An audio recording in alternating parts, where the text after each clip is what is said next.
qué, qué elementos podemos nosotros encontrar en estos códigos para poder un poquito recordar lo que han avanzado en introducción a la programación y como les comentaba, empezar a definir, ¿no? Un conjunto de terminología básica común para que nos podamos entender en el resto del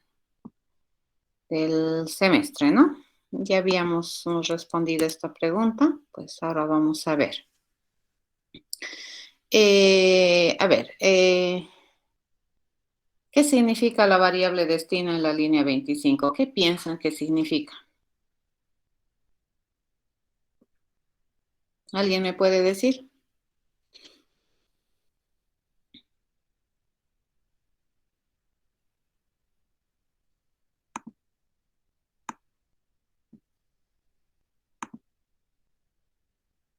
¿O qué rol juega, digamos, en realidad? ¿Qué significa? Eso es lo que queremos saber, ¿no? ¿Qué les parece a ustedes que es destino en la línea 25? ¿O qué representa?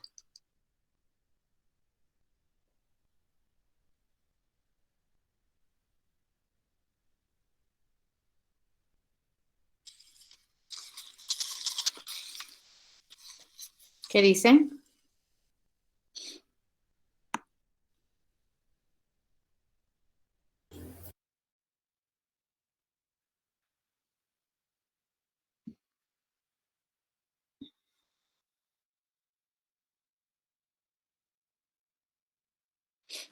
Nadie. ¿Qué pasó hoy?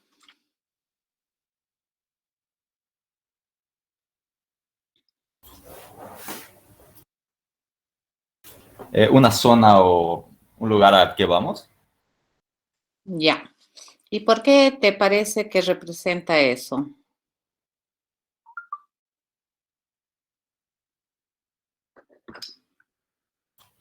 Por el nombre. Por el nombre. Ok, lo que habíamos dicho en la anterior clase es que el nombre de las variables juega el rol de identificador y tiene la misión de ser autoexplicativo, ¿de acuerdo? Entonces, solamente el nombre destino, fíjense, debería decirles mucha información respecto de lo que estamos queriendo hacer. No es cuando ya se resuelve problemas de mediana y gran escala, no es interesante poner nombres o tener nombres de variables que sean no significativos, ¿de acuerdo?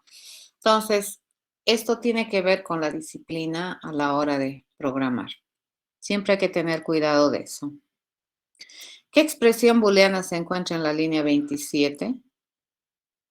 ¿O cuál es la expresión booleana? ¿De dónde a dónde se puede considerar la expresión booleana de esa línea 27? ¿Quién me dice?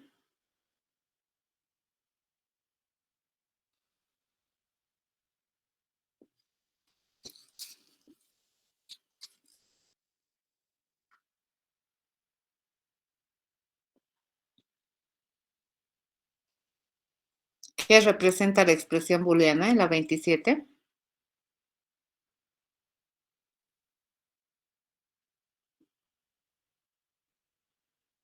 La función validar recojo, o diré validar.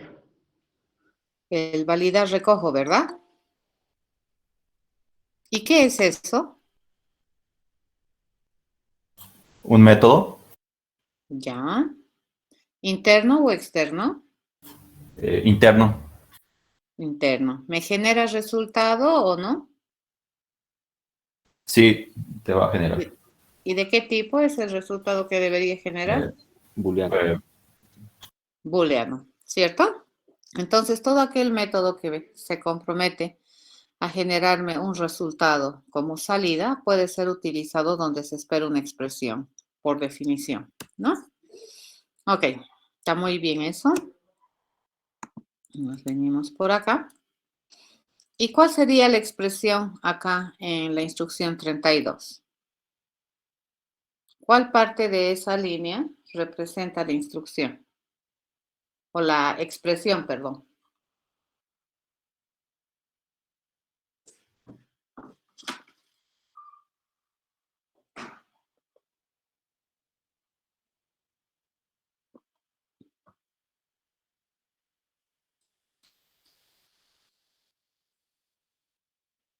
¿Qué representa la expresión en esa línea?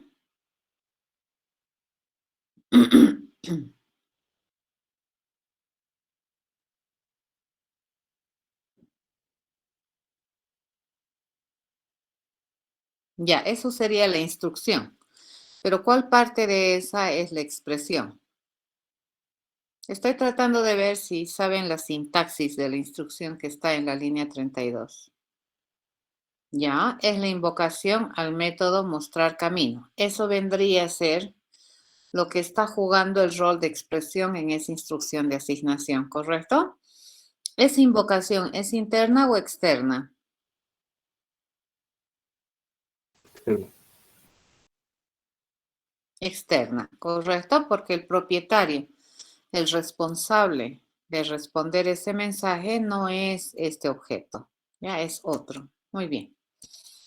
Ok, para la gente que trabaja con BlueJ, si ustedes trabajan con este editor BlueJ, podemos distinguir áreas dentro del entorno. ¿Ya? ¿Esta área para qué sirve? La que está encerrada en el círculo rojo.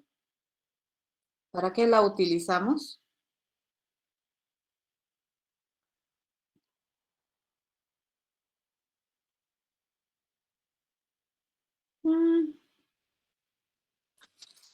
Mm, sí. Esa organización de clases tiene un nombre. ¿Qué se llama?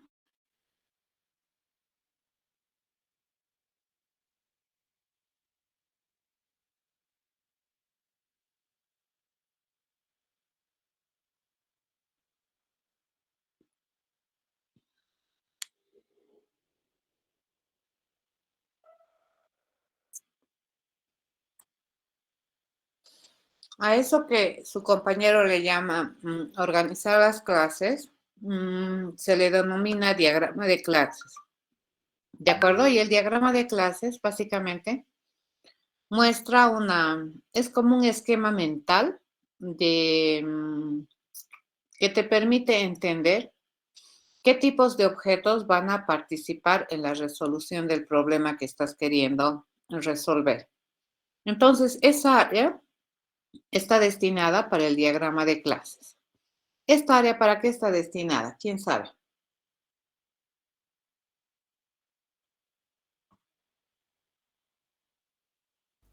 Para los objetos. ¿Ya? Esa área está destinada para ver los objetos que nosotros podemos construir de las clases que están en este espacio, ¿cierto? ¿Eso qué vendría a ser? Eso vendría a ser el menú directo que tenemos para poder construir o crear una nueva clase, para poder establecer relaciones entre las clases, para poder compilar todo este diagrama de clases. Si queremos compilar todo, se usa este. Podemos acá también tener un conjunto de opciones que me permiten generar pruebas automáticas, ¿no? Programar pruebas para verificar si es que algún objeto o de alguna de estas clases está bien educado o hace lo que se supone que tiene que hacer. ¿Ya? Esa vendría a ser el área de accesos directos. ¿Esa área qué cosa es? ¿La han usado todos o no?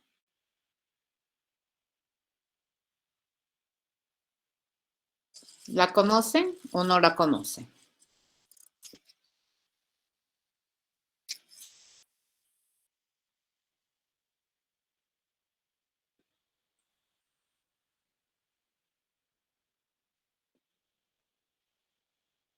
Y si es un editor de código simple, ¿de acuerdo?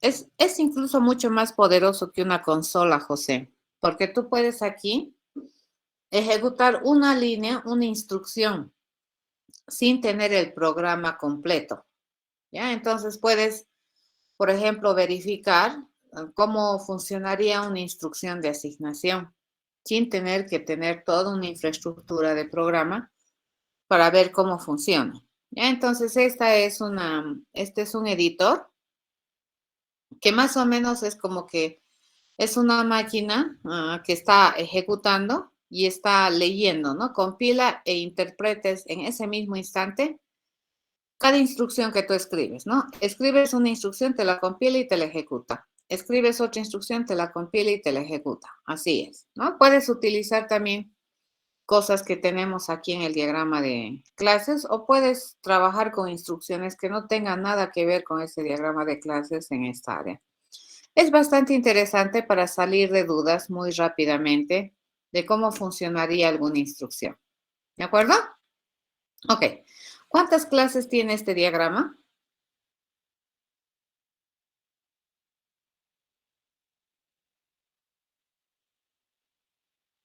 6. 6, perfecto. ¿Cierto? A ver, ¿qué peculiaridades le ven a los nombres de las clases?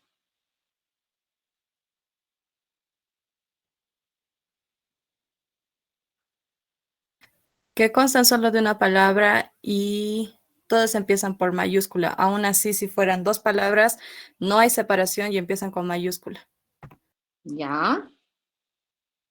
Exacto, todos están en singular, ¿ya? Cuidado, todos en singular, fíjense. Y todos esos nombres son nombres comunes, ¿de acuerdo? No es Cochabamba, no es Arturo, el robot, ¿cierto? ¿Qué es la clase? Ciudad. ¿Qué es la clase? Robot. Entonces, todos esos nombres se denominan nombres comunes, ¿de acuerdo? En singular y por estándar el nombre de las clases empiezan con mayúsculas y como su compañera ha observado, si tenemos un tipo de objeto cuyo concepto utiliza más de una palabra, entonces estamos utilizando un estándar de denominación camel case, ¿de acuerdo? Acá cada palabra empieza con mayúscula y está unida, sin separaciones, ¿correcto? No estamos usando tildes para evitar, digamos, el problema de las representaciones en los distintos sistemas operativos. De que se podría utilizar, se puede utilizar, pero a veces te trae problemas de manera innecesaria, ¿correcto? Eso, pero lo más importante, a ver, los nombres de estas clases siempre representan nombres comunes y están en singular, ¿de acuerdo? Nunca jamás los nombres de estas clases representan acciones en tiempos infinitivos. Ya no significa o no tiene nombre buscar, no tiene nombre calcular, ¿de acuerdo? En todo caso, estas clases reciben el nombre común de aquel tipo de objetos que tiene como misión buscar. Entonces, si nosotros quisiéramos identificar ese tipo de objetos, su nombre sería buscador, ¿correcto? Así vienen, ¿no? Mucho cuidado con el nombre de las clases. La nominación de las clases indica el tipo de objeto al que esa clase está tratando de modelar. ¿Qué representan las flechitas dirigidas?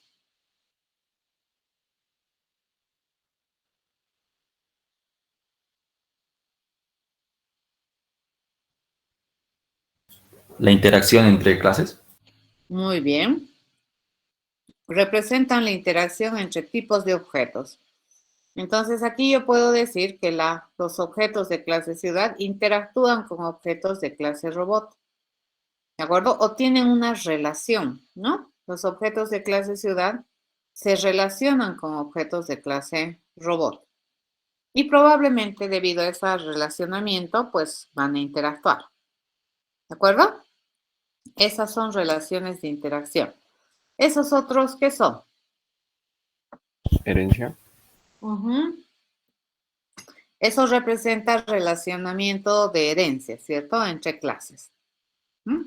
Entonces, acá, ¿cómo se lee esto? Todo objeto de clase basurero es un robot. Obviamente, esto tiene sentido dentro de algún contexto de modelamiento de nuestro diagrama de clases, ¿no es cierto? Este diagrama de clases tiene un contexto en el cual tiene sentido.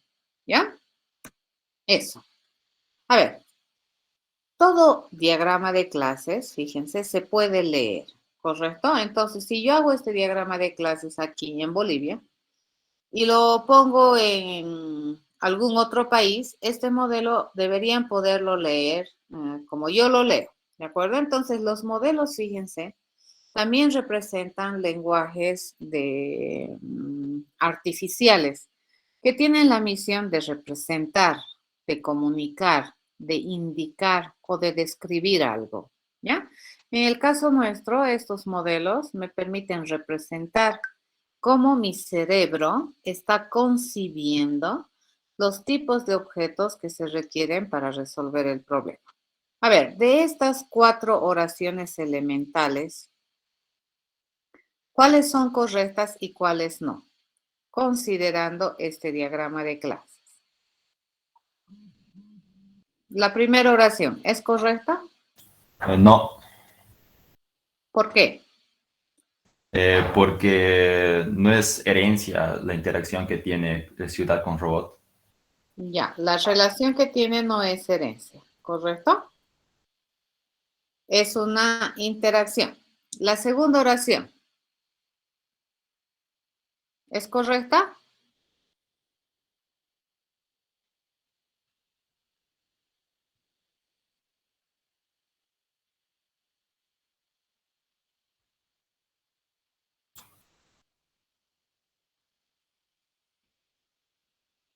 ¿No está bien la segunda oración? Sí, Ya, parece ser que el lugar turístico tiene ubicación y en consecuencia la ubicación parece ser parte de un lugar turístico, ¿cierto? La tercera oración, ¿correcta?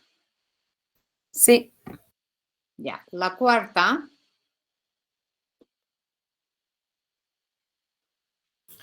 sí, sí, ¿de acuerdo? Eso, muy bien. La primera de esta diapositiva,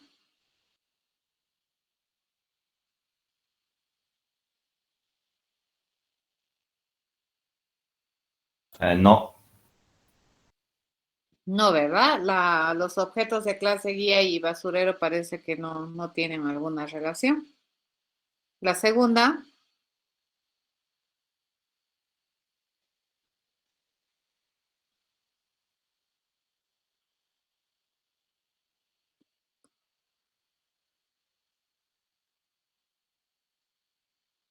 oración sirve. no, La tercera,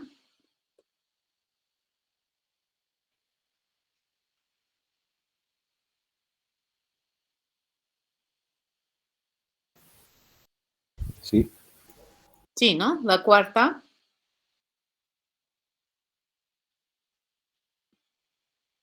sí, sí. sí, es correcto. la cuarta está correcta.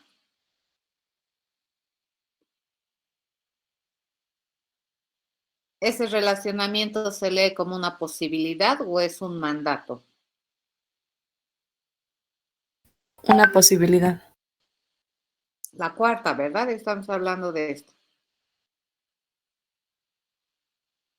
¿Es una posibilidad o es un mandato? ¿Qué dice esta Diana?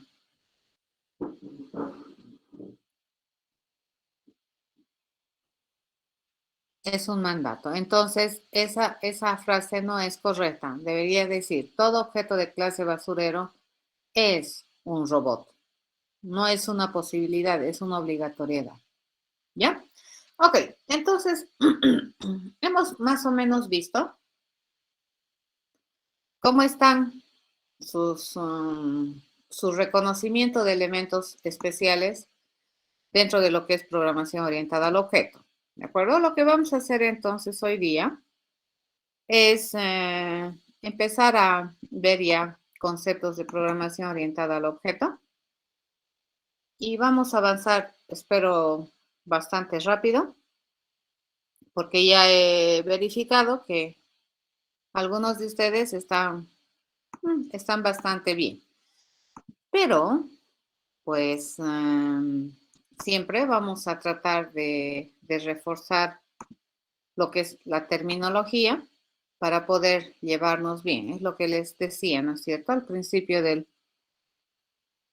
la anterior clase, cuando hemos empezado a avanzar, algo que siempre tenemos que tener en cuenta cuando desarrollas alguna ciencia es que la terminología y los conceptos tienen que estar claros. A ver, vamos a ver. Quiero abrir esta otra pantalla. Ok, me lo voy a cerrar esto. Bien.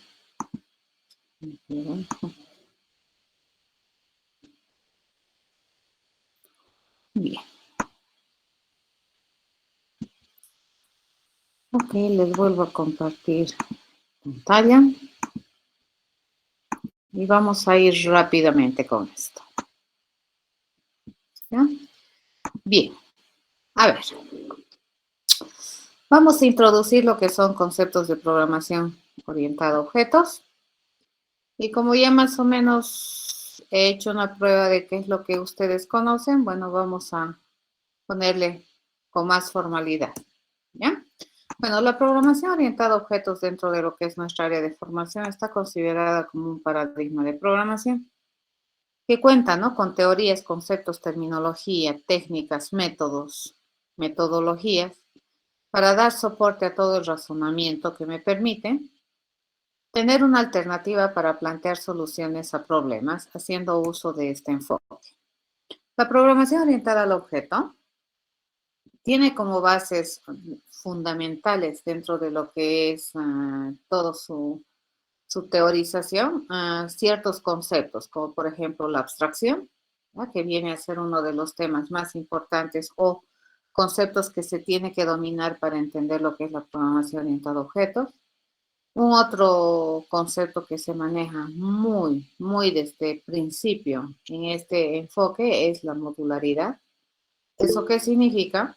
Que cuando se define un tipo de objeto para participar en la solución de un problema, a este tipo de objeto le asignamos, ¿de acuerdo? Le asignamos un conjunto de responsabilidades y cada una de esas responsabilidades está finamente diseñado.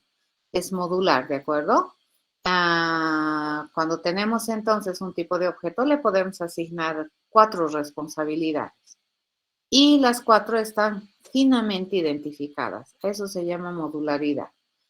Tiene 3 propiedades, ¿cierto? La programación orientada a objetos. Uno es el encapsulamiento, el otro es el polimorfismo y el otro es la herencia. Y vamos a ir viendo cada una de estas propiedades durante esta semana. Y en esta semana vamos a tratar de terminar todo lo que es la parte básica o base de lo que es concepto de programación orientada al objeto. A ver,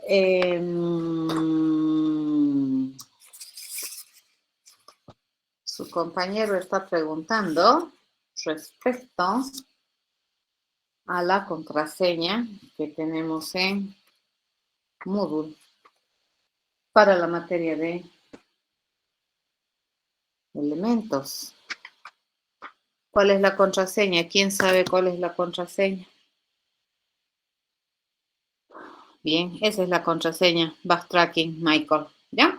Ok, continuemos. Entonces, por definición, fíjense, la programación orientada a objetos se denomina así porque el ciudadano de primer orden en este paradigma es el objeto.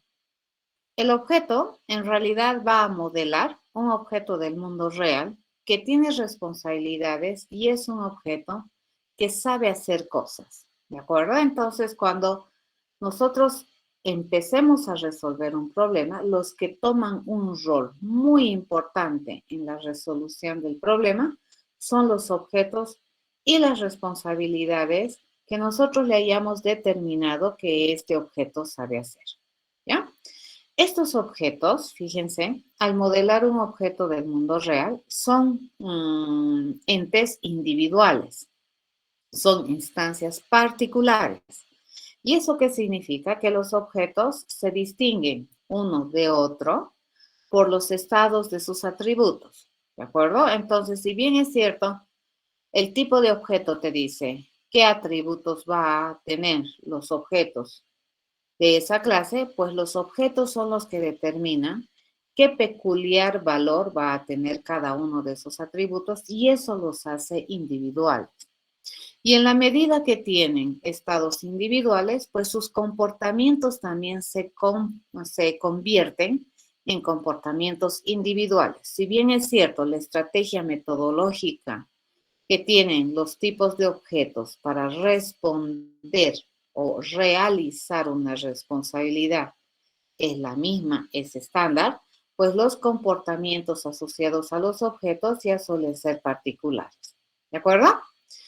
Por el otro lado, la clase, fíjense que es también un término muy importante dentro de lo que es la programación orientada a objetos, modela a un tipo de objeto del mundo real.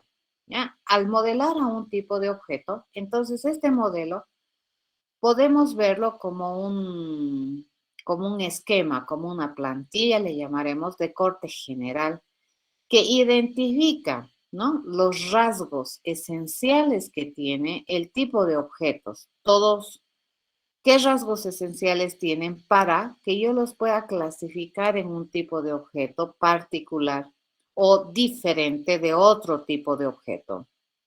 Entonces, en la clase nosotros, ¿qué es lo que hacemos? Vamos a enumerar este conjunto de características esenciales. Y esas características esenciales son llamadas así porque tienen la finalidad de, primero, distinguir este tipo de objetos de este otro tipo de objetos. Segundo, se llaman esenciales porque dependiendo del contexto en el que yo estoy modelando este tipo a un tipo de objetos, pues puede que a un atributo sea mucho más importante para un contexto que otro atributo. ¿Ya? Entonces, las clases son entes de definición de métodos, ¿ya? Pero no son entes de ejecución. El ente de ejecución es el objeto. Las responsabilidades, quien ejecuta los métodos es el objeto. ¿De acuerdo? Entonces, desde esa perspectiva, fíjense, estamos empezando a reforzar lo que hemos estado hablando hasta hace un momento, cuando les hice esas preguntas diagnósticas de cómo estamos después de haber aprobado Intro a la Programa. ¿Ya? A ver, uno de los temas que habíamos hablado o una de las bases conceptuales sobre la cual descansa el poderío, le llamaremos, de este paradigma de programación, es la abstracción. ¿Ya? La abstracción, desde nuestra perspectiva, es la capacidad que tenemos los seres humanos de representar cosas en el mundo real a través de algún otro elemento, digamos, que no es el propio objeto que estamos viendo en el mundo real. ¿De acuerdo? Entonces, la abstracción es la capacidad que nosotros tenemos de representar. ¿Qué es lo que ven en la diapositiva, jóvenes?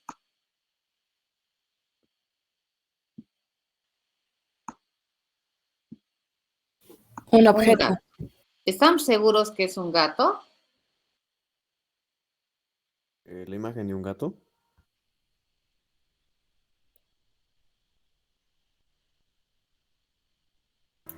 Un dibujo de un gato. Una estatua. Ya, es la representación de un gato. Muy bien.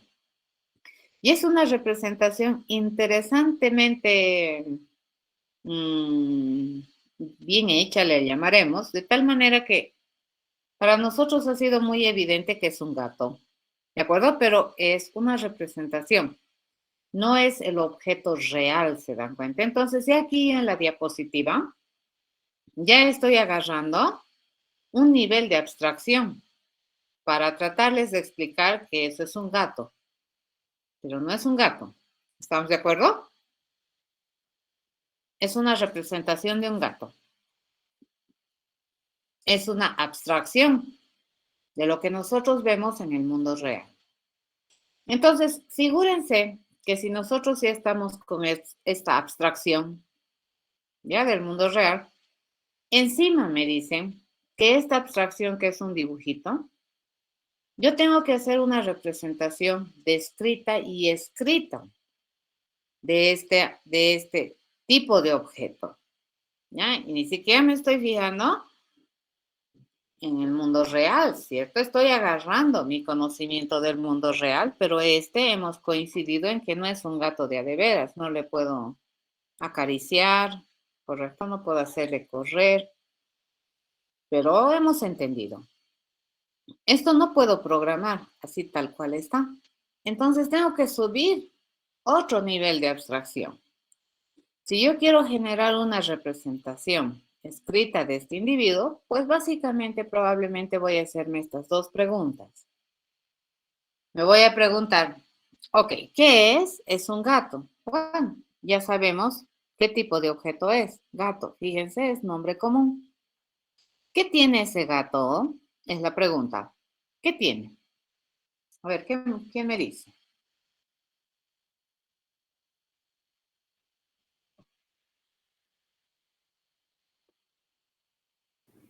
Tiene cola,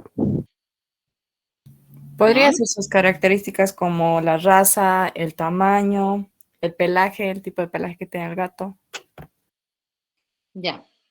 Puede ser muchas cosas, fíjense, el color de ojos, el tamaño de sus orejitas. Podríamos empezar a trabajar, a identificar las características que para nosotros tiene un gato y podrían nunca terminar, ¿cierto? Entonces aquí viene otro elemento bien importante dentro de lo que es programación. Y en este caso es cuando queremos modelar un tipo de objeto del mundo real, pues nos estamos dando cuenta que modelar ese objeto del mundo real probablemente va a ser complicado. Entonces, ¿qué es lo que nosotros tenemos que hacer?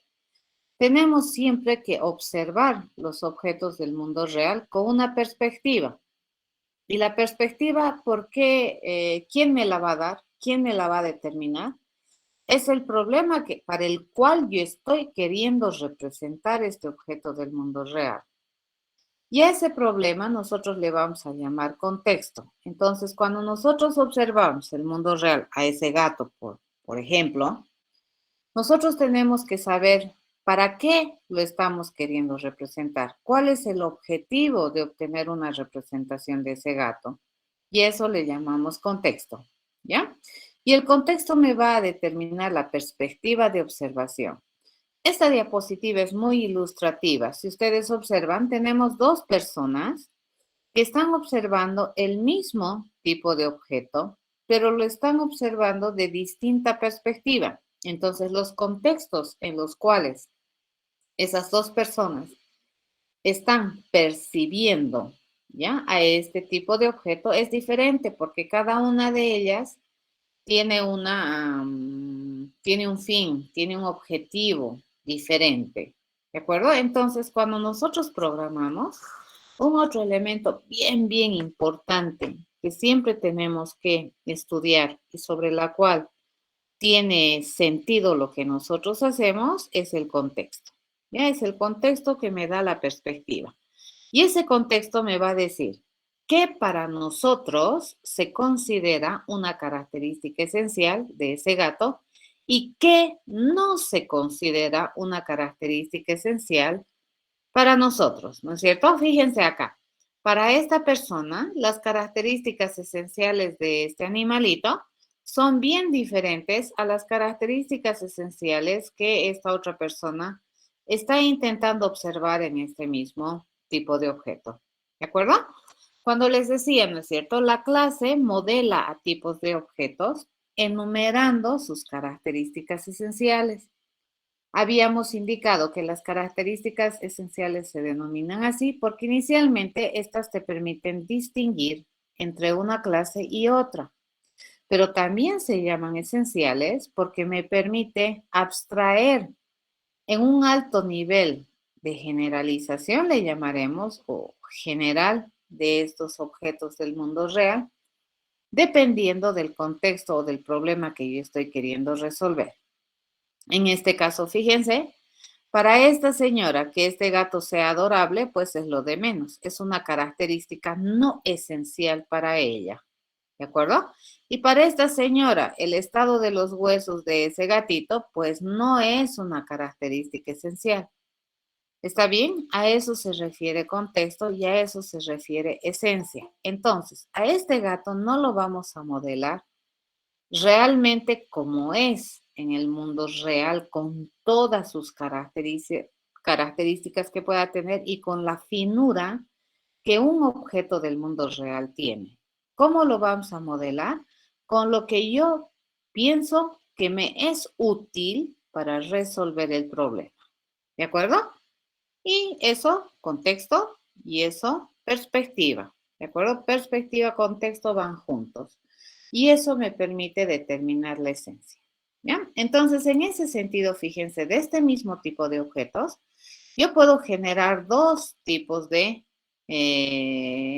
abstracciones o de representación. Por ejemplo, para esta señora, el gato tiene características esenciales como la raza, el tamaño y el pelaje. En cambio aquí, para esta señora, el gato, pues lo que a ella le interesa es su intestino, su estómago, su corazón, qué sé yo, ¿no? Cosas más de veterinaria. Acá no. Es completamente válido que este mismo tipo de objetos tenga dos modelos diferentes, sí, porque la perspectiva de observación es diferente. Lo que para uno es esencial, para la otra perspectiva puede ser no esencial y viceversa. ¿Ya? A eso se llama entonces características esenciales. En este caso, fíjense, lo lindo de sus bigotes, el color de los ojos, eso que probablemente nosotros habríamos observado, la cola, por decir, ¿no es cierto? No estamos considerando que es una característica esencial, probablemente por la forma en que estamos observando y tratando de encontrar la perspectiva de observación de estas dos personas a este mismo tipo de objetos. Esta primera fase, que es modelar los tipos de objetos que participan en la resolución de un problema, es muy importante en este paradigma de programación orientada a objetos y a eso se denomina abstracción. Entonces nosotros tenemos que llegar a este nivel, ¿ya? De abstracción, representar objetos, tipos de objetos del mundo real a través de un lenguaje escrito, ¿ya? Concreto, preciso, no ambiguo y que obviamente no representa todas las características que tiene el tipo de objeto, sino las que nosotros consideramos esenciales para el problema. ¿Ya? Entonces, este contexto, fíjense, me va a determinar la pertinencia de elegir mis características esenciales, ¿cierto? La raza, desde la perspectiva de esta abuelita, es un atributo o es una característica pertinente para un gato, ¿ya? El estómago es una característica pertinente para el gato. Ahora pónganse a pensar que aquí viene un productor de dibujos animados, entonces probablemente este gato lo va a mirar con otros ojos. A este gato probablemente le va a poner nombre, le va a poner qué sabe hablar, probablemente va a hablar un idioma, ¿no es cierto? Si es que agarramos a un productor de dibujos animados, entonces fíjense, ya le va a dar la posibilidad a este gato de que hable. En ese contexto, fíjense, todo gato sabe hablar, puede ser correcto, ¿ya? Entonces, en ese contexto, el hablar, ese comportamiento de un gato, puede ser propio de un gato y es pertinente porque el contexto así lo requiere. Pero en este caso, a ver, fíjense, ¿sería interesante que todo gato sepa hablar acá o acá en este contexto? ¿Es interesante?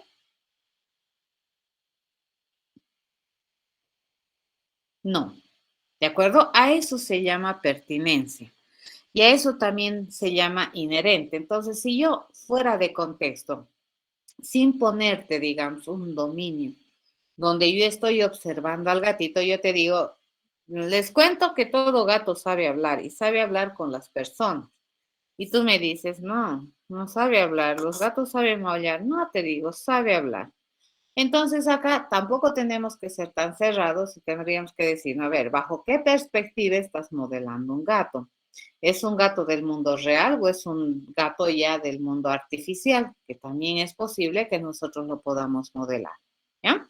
Y desde esa perspectiva, el hablar es un comportamiento o una característica propia de el gato para esa observación. A eso se llama inherente. Ya el inherente es propio de. El estómago es propio de un gato, sí, para esta señora sí. El tamaño del gato es propio de un gato, sí, para esta señora sí. Y el hablar es propio de un gato, sí, para un productor de dibujitos animados, puede que sí. ¿Ya? Eso se llama la pertinencia y la inherencia. Bueno, una vez que hemos entendido esto, lo siguiente que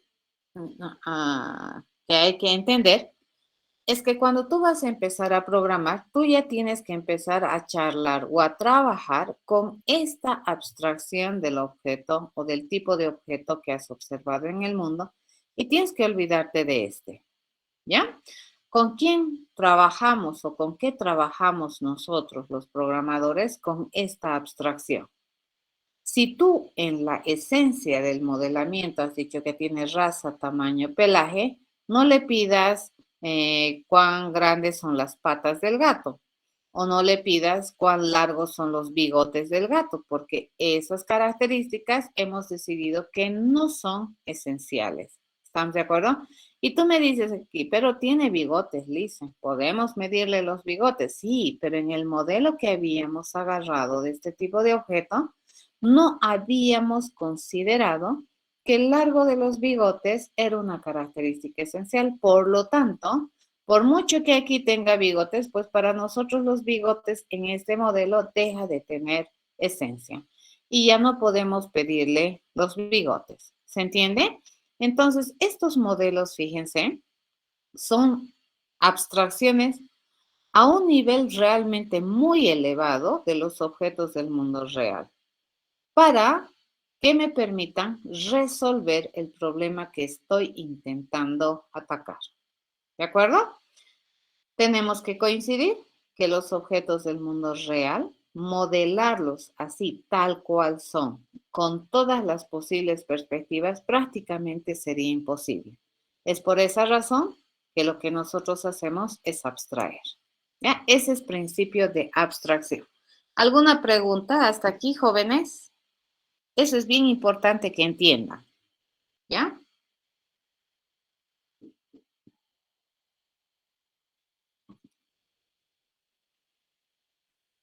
¿Alguna consulta?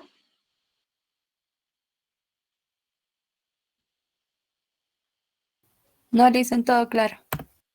Ok. A ver, dentro de las características esenciales, también se pueden encontrar las responsabilidades funcionales que nosotros le asignamos a este tipo de objeto.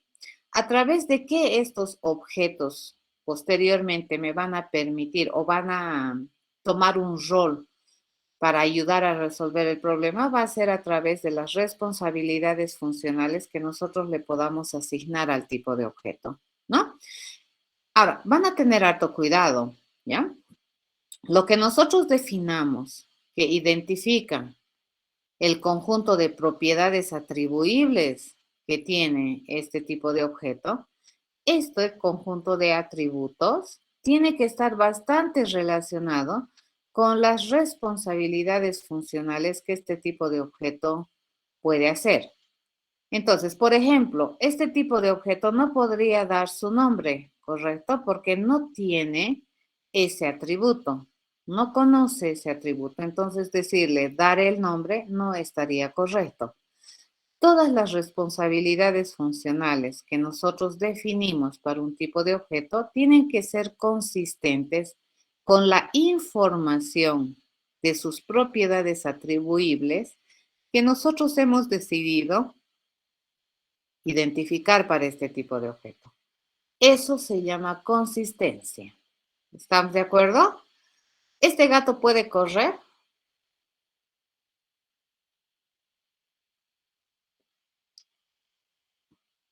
Este que tengo aquí. ¿Puede correr?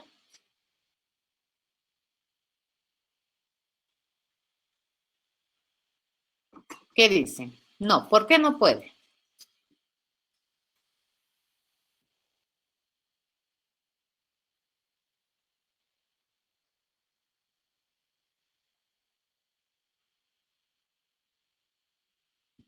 ¿Por qué no puede correr?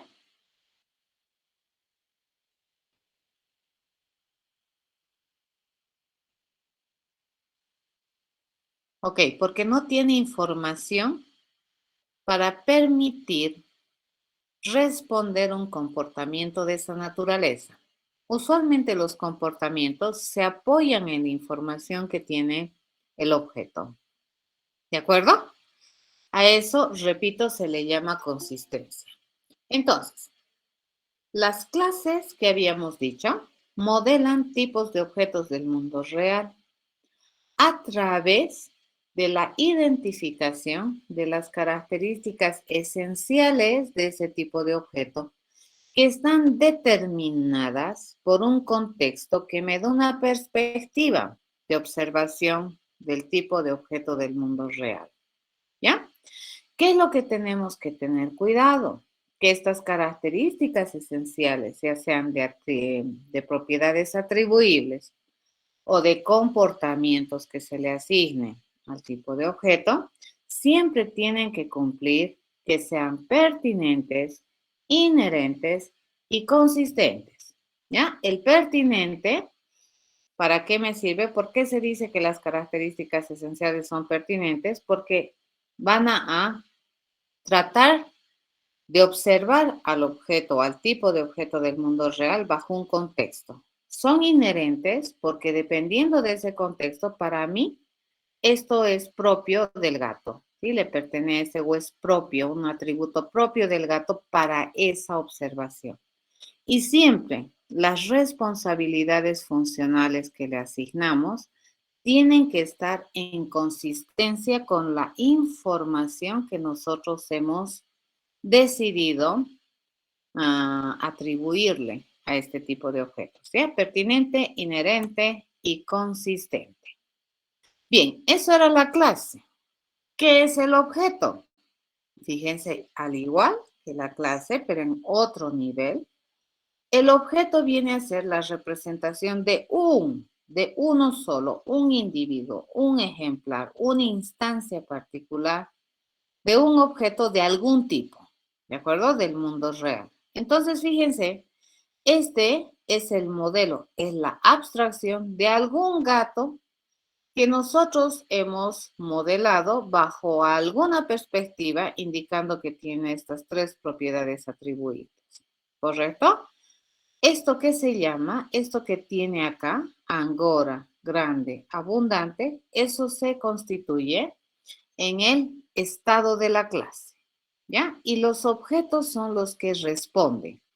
Si bien es cierto, en la clase se define el método, quienes ejecutan, quienes asumen la responsabilidad de responder a un mensaje es el objeto. Nunca jamás olvidar eso. A esto que nosotros estamos usando aquí se le conoce como mensaje. ¿Ya? Entonces los objetos, a diferencia de las clases, ya representan objetos individuales, instancias particulares, que ya tienen identidad propia. ¿Ya? Por definición, entonces, fíjense, todo objeto tiene identidad. Michi sería la identidad. Todo objeto tiene estado. ¿Ya? Angora grande y abundante es el estado particular de Michi, ¿ya? Que probablemente es diferente a otro gato. Todo objeto tiene comportamiento, ¿de acuerdo? ¿A quién le pedimos responder? Al objeto, ¿ya? El otro principio importante que se maneja dentro de la programación orientada a objetos es la modularidad. Cuando definimos o cuando modelamos a un tipo de objetos, nunca lo vamos a modelar como una gran albóndiga, ¿de acuerdo? Lo vamos a modelar finamente. Para cada probablemente responsabilidad funcional que nosotros decidamos que va a tener ese tipo de objeto, vamos a su vez tener un método, ¿de acuerdo? E internamente incluso, nosotros podemos pensar que puede tener más cosas funcionales que no necesariamente sean visibles hacia afuera. A eso se llama modularidad, la capacidad que tú tienes de definir finamente a un objeto. ¿De acuerdo? Entonces, por ejemplo, esta lámina es muy ilustrativa de lo que es la modularidad. Fíjense, por acá tenemos un corazón, por aquí tenemos su maullador, por aquí tenemos su ronroneador, Fíjense, por acá están sus dientes, ¿sí? Por acá tenemos los bigotes. Es sumamente interesante el principio de modularidad, ¿ya? Entonces, básicamente, los tipos de objetos se pueden concebir, es completamente válido decir como una composición de partes, ¿cierto? Y cada una de las partes, fíjense, las vamos a identificar de manera precisa. Y nuevamente esas partes van a tener sentido en el modelo, siempre, siempre, por el contexto en el cual nosotros estemos observando al tipo de objeto. ¿Ya? Eso es muy importante. Eso es modularidad. ¿De acuerdo? Entonces, ¿qué es lo que solemos hacer? Que cada característica funcional que nosotros le decidamos asignar como una característica esencial a un tipo de objeto, esta característica va a ser independiente de otra, ¿ya? Entonces, por ejemplo, el gato sabe dar la raza, pero también, por otro lado, sabe decir su pelaje, ¿de acuerdo? Si es abundante o escaso. Pero no necesariamente cuando me dice la raza, también me dice el pelaje y viceversa. A eso se refiere que tiene grados de independencia, ¿ya? Y es modular, ¿de acuerdo? Entonces, cada característica funcional esencial que nosotros identifiquemos para un tipo de objeto se traduce en un método en la clase, ¿ya? Y cada característica funcional que nosotros hemos identificado en el tipo de objeto se convierte en comportamiento en el objeto, ¿de acuerdo? Entonces, ¿quién tiene el comportamiento? El objeto. ¿Quién define el método por el cual los objetos se comportan? La clase, ¿ya? Siempre nosotros en programación orientada a objetos diseñamos a los tipos de objetos bien finitos, no son grandes albóndigas por dentro. Una de las propiedades importantes de lo que es la programación orientada a objetos se denomina encapsulamiento. ¿El encapsulamiento qué es? El encapsulamiento es la propiedad por la cual nosotros podemos ocultar, ¿ya? Detalles de implementación de un objeto con la finalidad de que por fuera, fíjense, se trate de ver o se trate de percibir al tipo de objeto o al objeto que hemos modelado de la forma más real posible. ¿De acuerdo? Entonces, cuando nosotros tenemos un gato de juguete, no tenemos así, ¿no ve? Eso no es gato, ¿correcto? Este ya puede ser gato. Entonces, ante los ojos, por ejemplo, de las personas, para mí esto es gato. Esto no gato. Esto es lo que hacemos los programadores y esto es lo que queremos mostrar los programadores. ¿Estamos de acuerdo? A eso se llama o a esa cualidad que queremos conseguir del mundo real, demostrar esto, pero hacer esto se le llama encapsulamiento. ¿Ya? El encapsulamiento, entonces, es una de las propiedades, como les decía, más importantes dentro de la programación orientada a objetos, porque me permite encapsular, ocultar detalles internos de implementación de los objetos que yo estoy utilizando, por un lado. Y por otro lado, me permite utilizar a los objetos por puntos de acceso controlados. ¿De acuerdo? Entonces yo puedo observar, fíjense, este gato, y yo lo veo como gato, ¿ya? Pero si digamos miro más adentro, ese gato está compuesto, es toda una maquinaria por adentro, pero esto debería estar oculto, ¿correcto? Para el que usa al objeto de clase gato, esto no le interesa. ¿Se entiende? Nosotros los programadores hacemos esta parte, pero también nos encargamos de que el gatito esté así, que a la vista de afuera pues sea este tipo de objeto, limpio, ¿de acuerdo? Simple, con puntos específicos para charlar con el gato, no así. No deberías abrir la puertita y meter mano para cambiarle, digamos, el corazón y ponerle a sus patas el corazón. Nada, señor. Lo vamos a guardar, lo vamos a proteger. Vamos a prohibir el uso de estas cosas que nosotros hemos diseñado internamente, le hemos puesto en los lugares correctos y no vamos a permitir que otro venga y le cambie de lugar, funcionalidad o inclusive de estado, ¿ya? Así tan libremente. Para eso me sirve el encapsulamiento, ¿ya? Entonces, por teoría, fíjense, el encapsulamiento se consigue a través de la ocultación de información. ¿Para qué? Para su uso. ¿Estamos de acuerdo? Entonces, cuando nosotros encapsulamos algún recurso de un objeto, lo estamos prohibiendo para que se use desde afuera. Los atributos son bien peculiares en el mundo de la orientación a objetos. Los atributos, fíjense, al representar el conocimiento que tiene un objeto, pues nos interesa que ese conocimiento no sea alterado desde afuera sin control, ¿ya? Por lo que los atributos de un diseño orientado a objetos, en su generalidad, el 90% es privado, ¿de acuerdo? Muy raro tipo de objeto tiene un atributo público.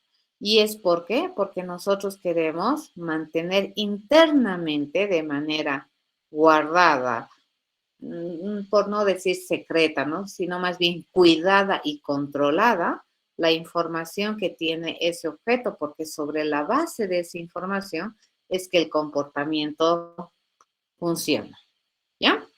Por un lado. Por otro lado, ¿qué también tenemos encapsulado? Fíjense, vamos a tener encapsulada la implementación de los métodos. Se puede utilizar a través de mensajes los métodos, pero yo no puedo cambiar la definición del método como usuario del objeto. ¿De acuerdo? Como usuario del objeto, yo le puedo mandar mensaje a este, por ejemplo, jugar con la lana. Sí, jugar con la lana y va a jugar, ¿de acuerdo? Si es que yo le doy esa propiedad de jugar. Pero yo no debería cambiarle aquí internamente cosas y para que juegue con la lana por fuera de sus interfaces que nosotros hayamos definido para este gatito para que juegue con la lana. ¿Estamos de acuerdo? Entonces, el encapsulamiento es una propiedad sumamente importante en la programación orientada a objetos, porque esta propiedad me permite reforzar este concepto de la abstracción. Yo tengo que tratar de mostrar al mundo exterior que así es mi objeto, no que es así. Como programador sabemos que es así, pero en el mundo exterior tiene que mirarlo así, ¿ya? Y eso que me permite dar soporte o eso que en realidad es la abstracción. Entonces, esta frase la he tomado tal cual está en un libro por definición. Dice, ¿no? Para que la abstracción funcione, la implementación debe estar encapsulada y tiene sentido.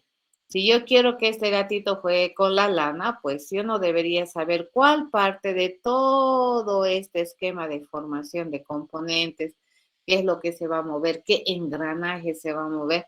Lo único que yo voy a ver al final es que el gato está jugando con la lana, ¿ya? Pero qué engranajes internos se han movido, no tengo la menor idea. ¿Qué conocimiento ha utilizado del gato? Pues yo como usuario final de este objeto, pues no sé, ¿ya? Y eso se llama que la implementación siempre está encapsulada, ¿ya? Y básicamente el encapsulamiento es ocultar, ¿no? La visión interna del objeto. No nos gustaría mostrarte así a mi objeto, se ve feo. Sí está lindo. Esa es una forma más interesante de gato que esta, ¿ya? Entonces, lo que nosotros buscamos es que sea transparente, ¿no es cierto? Que el objeto que tú muestras realmente sea el objeto, lo más parecido al mundo real. Internamente la implementación, pues sí es otra cosa. ¿Alguna pregunta hasta acá, jóvenes? ¿Hay alguien que no esté entendiendo? ¿Realmente lo que estoy hablando es en otro idioma?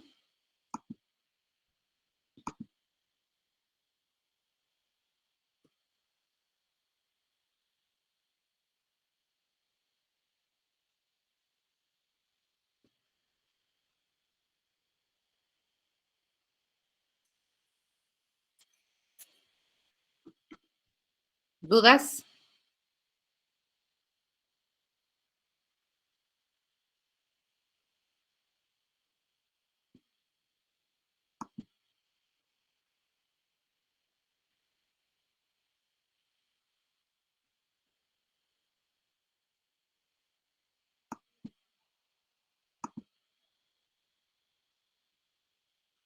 Se entendió. Muy bien. Entonces, continuamos. ¿De acuerdo? Vamos a hacer algo.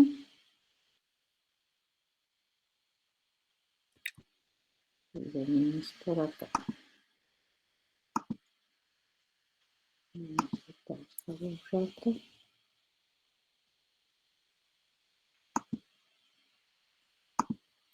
Ok, continuamos entonces y vamos a entrar a las otras propiedades que tenemos dentro de lo que es la programación orientada al objeto. ¿Mm?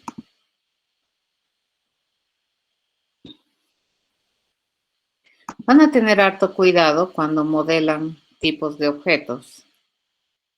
Esto que les he hablado del contexto es muy importante, muy importante. ¿De acuerdo? Es algo que hay que dominar bien, esa terminología de contexto. Bastante importante en lo que es el diseño orientado a objetos. Bien, nos venimos, vamos a volver a acá. Nos venimos a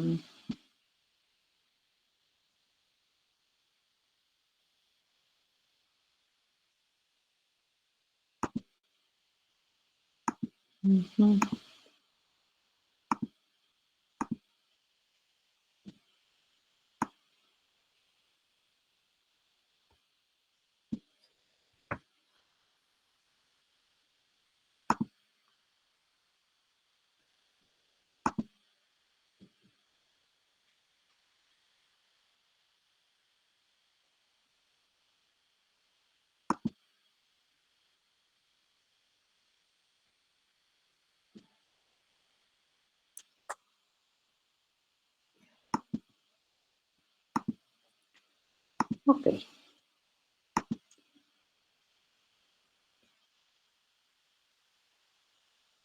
Entonces,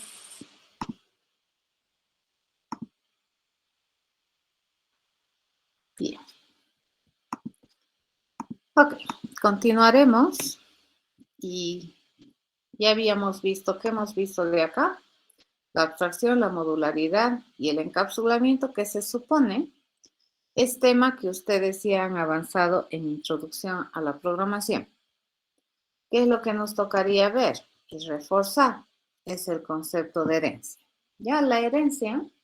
Bueno, ¿qué otra cosa también ya se supone que dominan? Es la interacción entre tipos de objetos, ¿cierto? La interacción es lo que me permite realmente resolver problemas. Los objetos son expertos en hacer tareas, pero cuando yo hago que esos objetos se comuniquen, interactúen entre sí, pues van a empezar a resolver problemas. Entonces, el relacionamiento más básico que existe probablemente entre objetos es esas dependencias funcionales que habíamos visto ya en los diagramas de clases hace un momento, cuando decimos, ¿no?, que un objeto es parte de otro, cuando un objeto se compone de otro. Entonces, básicamente ahí existe una dependencia funcional, ¿ya? Si yo digo la ciudad tiene lugar turístico, es porque probablemente la ciudad va a colaborar, va a requerir del apoyo o de la funcionalidad o parte de la funcionalidad de un lugar turístico. A eso se llama interacción. La herencia es otro tipo de relacionamiento que te permite relacionar tipos de objeto a distintos niveles de abstracción. ¿Ya? Podemos tener tipos de objetos a nivel de detalle muy específico, como por ejemplo el detalle de este juguete sea bastante preciso, son ratoncitos. Y el detalle de este tipo de objetos, fíjense, es tan general que cualquier cosa puede nacer de acá, ¿cierto? Entonces, cuando nosotros tenemos ese tipo de objetos, podemos utilizar otro tipo de relacionamientos que no necesariamente sea la interacción. Entonces, la herencia te permite modelar un relacionamiento que se denomina un relacionamiento sum, ¿ya? Y que básicamente dice lo siguiente: si es que hay un tipo de objeto que por alguna razón, obviamente siempre determinada por el contexto, decide ser de alguna otra clase que ya se ha definido, entonces automáticamente este nuevo tipo de objeto está indicando explícitamente que todas las características que están en ese otro modelo o en esa otra clase que hemos tomado como referencia también le son propios. ¿De acuerdo? Entonces ahí se genera este relacionamiento y se empieza a hablar de terminología tal como superclase, subclase, ¿ya? Entonces, esto también me permite más o menos entender que cuando tú estructuras tipos de datos o defines dominios de datos, pueden haber dominios que identifican supertipos y dentro de esos dominios pueden haber especialidades que se empiezan a generar subtipos, ¿ya? Básicamente, fíjense, ¿por qué el concepto se denomina clase dentro de este paradigma de programación? Porque los seres humanos, cuando vemos el mundo real, solemos indirectamente hacer procesos de clasificación, inicialmente para entender el mundo, ¿cierto? Luego para distinguirlos.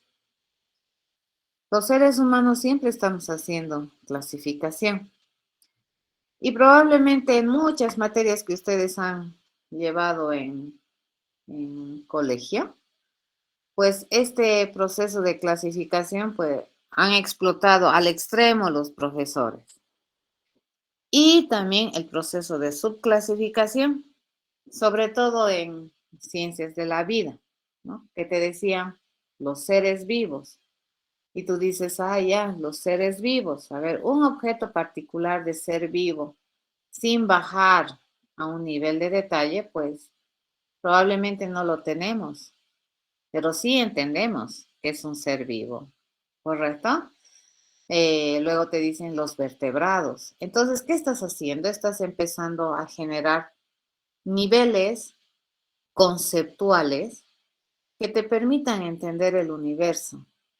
Cuando tú quieres hacer referencia a todos y a nadie en particular, dices ser vivo, ¿cierto? Pero cuando tú ya dices perro, estás haciendo referencia a un objeto ya muy particular, ¿de acuerdo? Ahí tú ya estás observando o estás utilizando un concepto de mucha especialización, de mucho detalle. ¿Estamos de acuerdo? Y en el mundo real, en nuestro entendimiento, en nuestros esquemas cerebrales, manejamos bastante estos conceptos de tener objetos a altos niveles de abstracción, como por ejemplo un ser vivo, ¿ya? Ser vivo, vertebrado. Vertebrado, así como objeto particular, no hay, ¿cierto? Pero es un concepto que hace referencia a un objeto abstracto. Y esa idea se la ha manejado durante miles de años para que los seres humanos podamos tener un entendimiento, ¿ya? De todas las cosas que observamos en el mundo. Entonces, la herencia viene desde esta otra perspectiva, a brindarte esa propiedad que te permita tener distintos niveles de abstracción, que te permita relacionar objetos en estos niveles de abstracción. Por lo tanto, cuando nosotros hacemos clasificaciones, lo primero que hacemos al clasificar es identificar grupos, ¿no ve? Este grupo A, el grupo B, el grupo C. ¿Y por qué identifico inicialmente esos tres grupos? Porque probablemente, esencialmente en sus características son distintos. Pero luego digo, ¿no? De este grupo A hay el subgrupo A1, el subgrupo A2, subclase, subclase. Y eso es completamente natural para nosotros los seres humanos. Un ejemplo bastante vivido que ustedes tienen en la universidad. La universidad se compone de personas. Si bien es cierto, la infraestructura está ahí, pues la infraestructura no hace la universidad la hacen las personas. Entonces podemos decir que la universidad se compone de personas. Pero fíjense, persona es un concepto bastante abstracto, ¿ya? De todas las personas que conforman la universidad, podemos identificar 3 subclases de personas. Uno que son los estudiantes, otro que son los docentes y otro que es la parte administrativa, ¿sí? Entonces, esos 3 tipos, fíjense, de personas componen la comunidad universitaria. Pero cuando nosotros queremos hablar de cualquiera sin especificar ninguno en particular, pues es correcto que yo pueda hablar de personas, ¿ya? Pero cuando yo ya quiero empezar a hablar de algún subgrupo de personas que tienen una cualidad particular más específica, entonces yo ya empiezo a bajar a mis niveles de abstracción, ¿ya? En este caso, decimos, ¿no? Que toda estudiante es una persona en la comunidad sansimoniana universitaria. Todo docente es una persona y todo personal administrativo es una persona, ¿ya? Esa es una relación entre clases que se lee con el relacionamiento eso. Como les decía, dentro de esta propiedad de la herencia, se generan otras terminologías, ¿no? Como superclase, subclase, que es lo que normalmente, probablemente es más fácil entender para nosotros por el proceso natural de clasificación que desarrollan los seres humanos. Pero también a las superclases se les suele llamar clases de generalización, porque esas clases modelan algún tipo de objeto o abstraen algún tipo de objeto de muy alto nivel de generalización. Y las subclases suelen modelar tipos de objeto de muy bajo nivel o con un nivel de especialización o detalle más fino que los que tenemos en las clases de muy alto nivel, ¿ya? A los supermodelos también se les conoce como clases bases, donde están las características básicas, ¿no es cierto?, comunes a un gran conjunto de tipos de objetos, fíjense, que son denominadas las características base. Y las subclases también se les llama como clases extendidas en este contexto. ¿De acuerdo? Entonces, a ver, vamos a quedar acá. Ya no avanzaremos más. Entonces, el día jueves yo creo que vamos a terminar con el tema de programación orientada a objetos. ¿Todo va bien? Y desde la próxima semana estaríamos arrancando la segunda unidad. ¿Ya? ¿Alguna pregunta hasta aquí, jóvenes? La desventaja que tengo de no verlos es que no sé qué piensan. No puedo mirar sus caras, ¿no? Cuando estamos en clases presenciales, pues eso es un poco más sencillo, porque se puede ver sus caras, ¿no? Se puede ver sus expresiones y puedo saber qué es lo que piensan, no saber lo que es lo que piensan, ¿no? Sino más o menos darme cuenta qué les está pasando. Backtracking es la clave. Esta es la clave. Ryan ya te lo he escrito. ¿Ya? Esa es la clave para amor. ¿Alguna duda, jóvenes? Si estoy yendo rápido, díganme, porque si no me paran, yo suelo volar. ¿De acuerdo?